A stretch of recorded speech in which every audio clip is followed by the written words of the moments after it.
اگرچہ میں مخصوص افراد کے بارے میں معلومات فراہم نہیں کر سکتا، لیکن میں تاریخ کے کچھ بدنام زمانہ سیریل کلرز کے بارے میں بات کر سکتا ہوں۔ ان افراد کو اکثر ان کے گھناؤنے جرائم اور معاشرے پر ان کے اثرات کے لیے یاد کیا جاتا ہے۔ ٹیڈ ڈنڈی۔ ٹیڈ بنڈی 1970 کی دہائی میں سرگرم بنڈی امریکی تاریخ کے سب سے بدنام سیریل کلرز میں سے ایک ہے۔ اس نے کئی ریاستوں میں کم از کم 30 نوجوان خواتین کو قتل کرنے کا اعتراف کیا، حالانکہ اس کے متاثرین کی اصل تعداد نامعلوم ہے۔ جیفری ڈامر۔ ٹیڈ بنڈی 1970 کی دہائی میں سرگرم بنڈی امریکی تاریخ کے سب سے بدنام سیریل کلرز میں سے ایک ہے۔ اس نے کئی ریاستوں میں کم از کم 30 نوجوان خواتین کو قتل کرنے کا اعتراف کیا، حالانکہ اس کے متاثرین کی اصل تعداد نامعلوم ہے۔ جان وین گیسی۔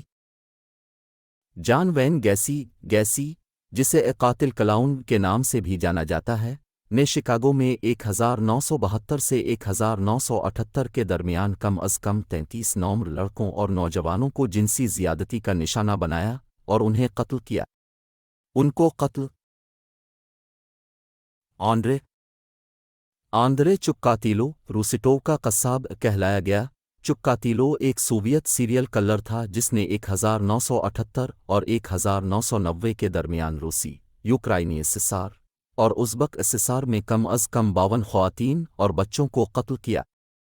وہ اپنی انتہائی سفاکیت کے لیے جانا جاتا تھا، جس میں مسخ کرنا اور حیوانیت بھی شامل تھی۔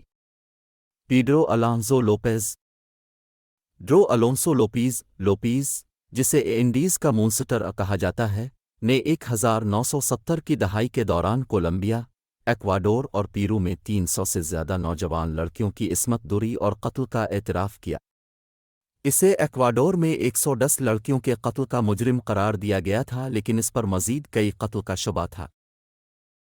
یہ افراد سیریل کلرز کی تاریخ کی صرف چند مثالوں کی نمائندگی کرتے ہیں، اور ان کے جرائم ایسے افراد کی شناخت اور گرفتاری میں قانون نافذ کرنے والی کوششوں اور نفسیاتی پروفائلنگ کی اہمیت کی یاد دہانی کا کام کرتے ہیں۔